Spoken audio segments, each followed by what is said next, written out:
Welcome to Garam Khana on Cooking with Madho. Today I'm going to make Aaloo Gobi.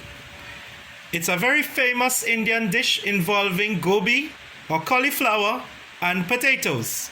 And it is curried, or rather placed in a masala. So here is my gobi or cauliflower that I have pre-fried until golden brown. It is not parched, but it was fried in a little bit of oil that will be reused for the curry or for making the masala paste.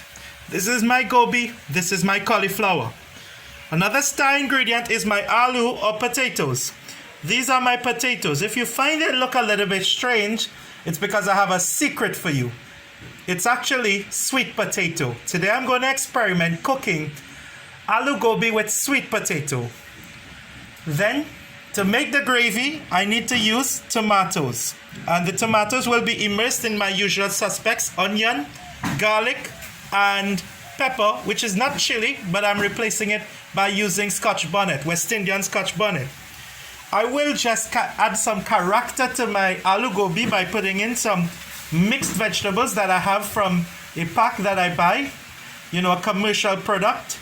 And sometimes people ask me, what are my spices? So I'm just going to take you across here. These are some of the brands that I use. MDH Kitchen King gives me a generic kind of masala, even though I've in the past endorsed Shan from Pakistan. MDH Kitchen King is good for any kind of curry. I also tend to follow Swad. Swad tends to have good quality ingredients. So the turmeric, coriander powder comes from Swad. My generic ingredients here that I'm hiding, the mirch or chili and the black pepper, I think the brand was probably Shan. So I tend to, buy whatever is convenient or what looks good in terms of price at the time. So let's get the ball rolling. Let's cook aloo gobi. So we're back. My oil is hot and I'm going to add my spices. Let me show you these spices, these special spices that I have. If you look here, you will see I have cumin, coriander, sesame seed, mustard seed, and clove, as well as elaichi or cardamom. They're all going in.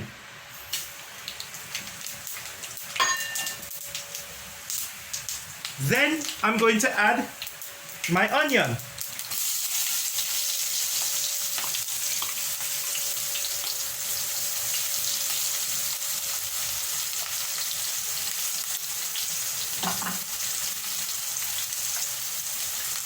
I'm going to stir this around very quickly.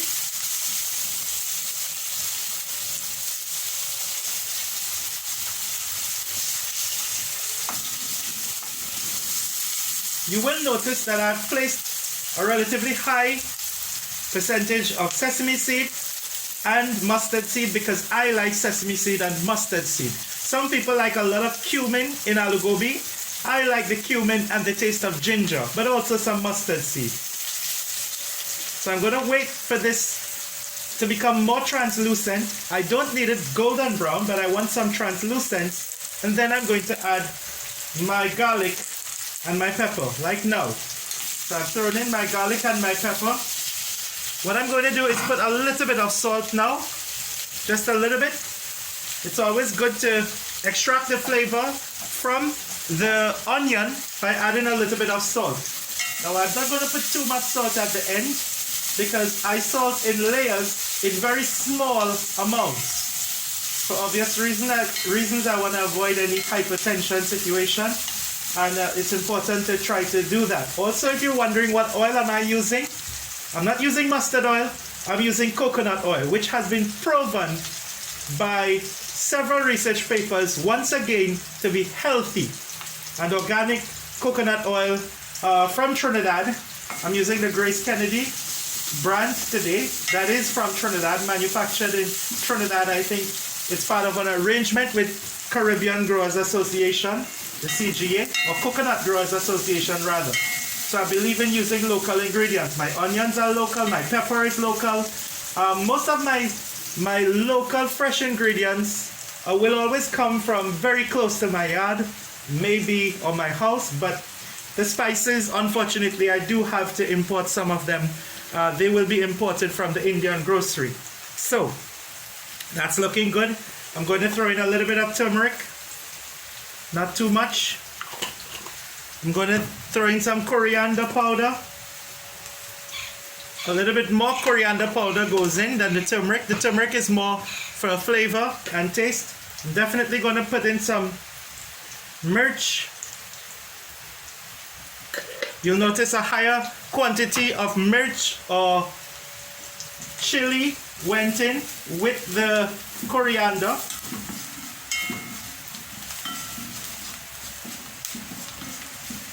Then I'm going to add my version of a masala, mixed masala here today, which is the MDH Kitchen King masala. And to give you an idea, this has coriander, chili, cumin, turmeric, muskmelon, fenugreek leaves, dried garlic, dried ginger. It has a lot of ginger in it. That's why I'm using the ginger from this one. Dried onion, cassia stick, fennel, cloves, nutmeg, mace, cardamom, and even hing, asafoetida, which I think is actually really good. So very common in Gujarati cooking. So my dish is kind of a cross between Gujarati style of cooking aloo gobi and Punjabi. So it's more North Indian or Pakistani, which, in case you're wondering, is probably my favorite food.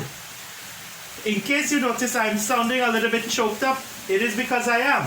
I'm a bit choked up because of the spices, and it's smelling really good. The pot is smelling very, very good at this point. I wish you were here. Pungent, strong, sharp, and in goes my tomatoes.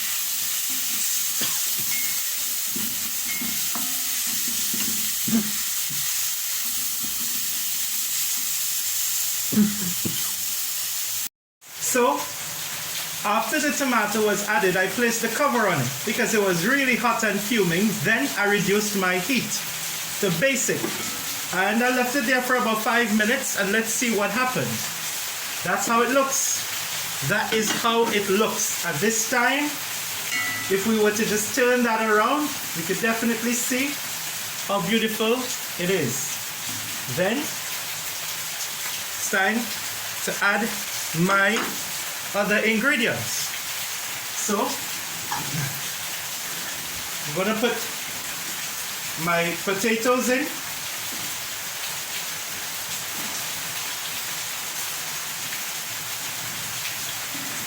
I'm gonna put my cauliflower in afterwards, but I'm just gonna put this potato with some water so that it could cook on high heat.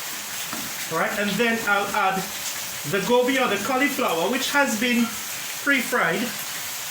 I'll add it then with some basic mixed vegetables.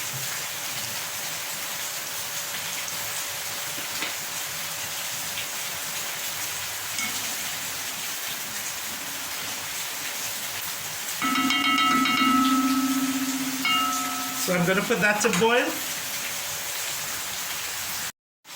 So after lifting the lid from the pot, the sweet potato or aloo is like on high heat, certainly on high heat.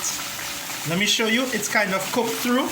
The potatoes are actually cooked through. If I put my spoon on this, you can see that it actually goes through very easily.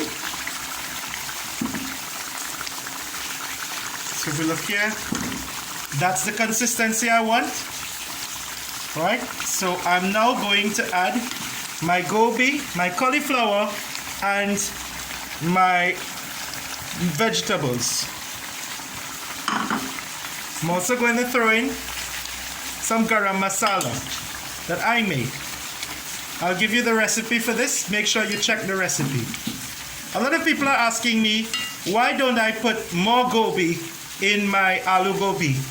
And the truth is, I find a lot of people complain that the scent or the aroma of cauliflower isn't as tasty or aromatic or beautiful for them.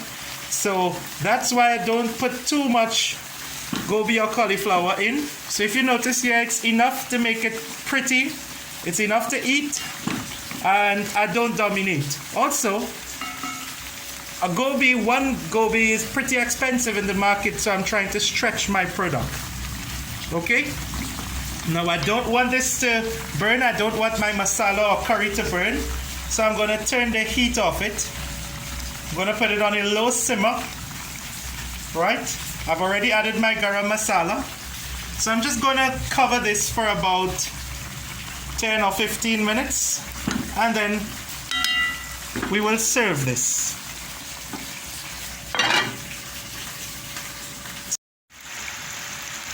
So, after lifting the lid from the simmer of about 5 minutes, this is how my final product looks.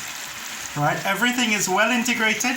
I'm going to just garnish with some chopped onions, rough chop, and I'm going to show you how the consistency is there that I want, and I'm also showing you that the cauliflower is intact, which is what I need as well. I didn't overcook my cauliflower. Let's look at that gravy. Look at how beautifully formed the gravy is. I'm going to turn this off. Some people could add some optional things like maybe some brown sugar. Some people like to give a kick with some fresh ginger, but I'm not going to do that. You could even add coriander to the top. I'm not going to do that either. So this is our final dish. I hope you enjoy it. Look at how beautiful it is, well incorporated, even with my garnishings. Thank you for watching Cooking with Maddo. Please do not forget to share and subscribe. And remember, comment and tell me what dish you want me to make. Be it Indian, Korean, Chinese, Trinidadian, you name it, I aim to impress.